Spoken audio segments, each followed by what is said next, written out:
Well, moving on to the next game, Oregon played Texas Tech and won 23-0.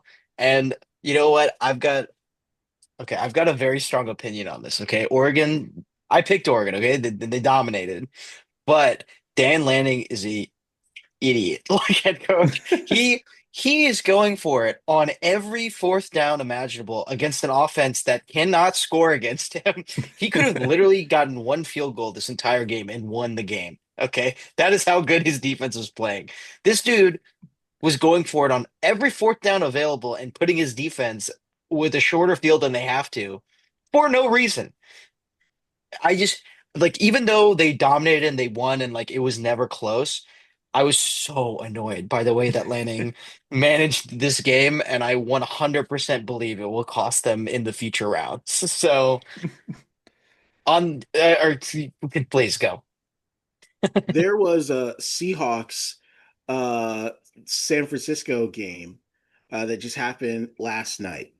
And it was very similar in that the Seahawks would get to the red zone and go for it and give the Niners a short field and have nothing to show for it. They had six drives, I believe, and two of them ended in 0 points. One was a missed, two of them were a missed field goal, two were a turnover on downs, and the other two combined for 10 points. So San Francisco had nothing going on offense, but the door was always open. And when the Niners drove down the field and had a chance to score a touchdown, it was like 13-3. It was like, uh-oh, we're in a tight game again. How did that happen? After having 10 more minutes of time of possession. And that's what Dan Lanning did. It's kind of funny that there's like some Seahawks Oregon fan that had to deal with both games and won both of them. But it was definitely more stressful than it needed to be. Why? Because sometimes it's the right choice to just take the points. I just don't know when. I feel like at the beginning of a game, there's a window to put the game away, make the other offense one dimensional, and just tee off on a quarterback until he's knocked out of the game. But I could also see, like, oh, how many drives did you have that you just probably could have put the game away and just kicked a field goal? And hell, maybe you miss a couple. Now you have nothing to show for it, and you didn't give yourself a chance to capitalize on the position you had. So you can always talk yourself out of it. I think the answer is just don't fuck up that many fucking times. Well, just if your defense is playing incredible and you don't have to do anything extra, just take the field goal. That was all I'm saying. Like you don't have to go for it. Like there's nothing to be gained when your defense when they can't do anything on offense, you know? How fast can you learn that your defense has the upper hand for an entire game? I think you Uh, have some idea, but I mean, if it's the first quarter and I had like a 7 minute drive to I think begin the game, and then I got one turnover on downs, had another 4 minutes come off the clock, and then a second, like I stopped two drives. Like that's not telling me anything. That means like, oh, okay, I beat their scripted drive, and then I beat another one, and maybe it was the same plays because I was like a three and out or something. So I mean, I'm not sure. yeah, I hear you, but to get back to the actual game, Texas Tech's offense was what number two scoring offense in the country. And I didn't think they'd be able to score a lot of points. I didn't think they'd put up nothing there. What happened? I think that the roster construction of Texas Tech, the strategy of like focusing so hard on the defense, getting an awesome defense, and spending a little bit less at quarterback. You don't have like a star, Heisman level quarterback. You don't really have star receivers. I mean, it worked the whole year until now.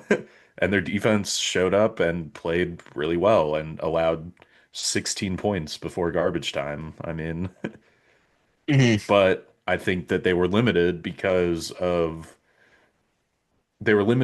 how they came into the year.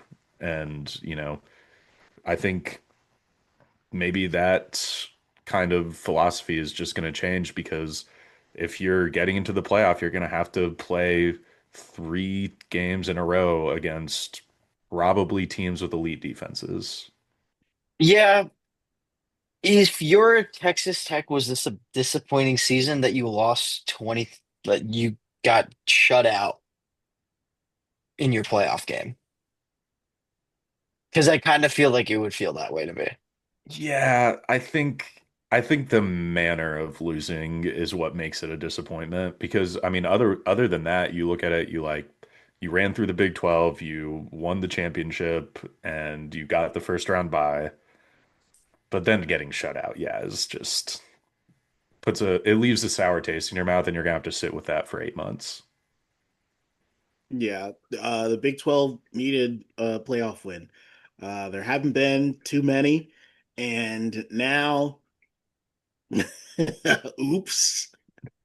Like it wasn't just like, ah man, they played a good game against Oregon and lost. It was, oh, we had two-thirds of a team, and that was very apparent. And that's what I wrote in the notes. Texas Tech, they're an SEC team. They had the exact same game as Texas Tech. They had tons of talent.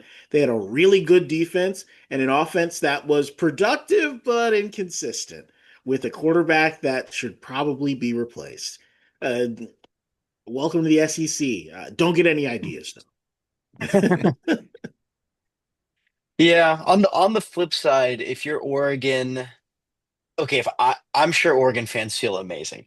But if I'm an Oregon fan, I would not feel that amazing because frankly, Oregon's offense, I mean, listen, Texas Tech's defense is insane. I would I would argue they might be the best unit in the playoff as just their own unit. But Oregon had a lot of possessions to put up those 23 points. And I'm just not sure if they can do this next game. Like they can play better and they will have to play better, is what I would say. I think if Oregon had played Miami or how any of the other playoff matches this round, I think Oregon might have lost just based off their performance today.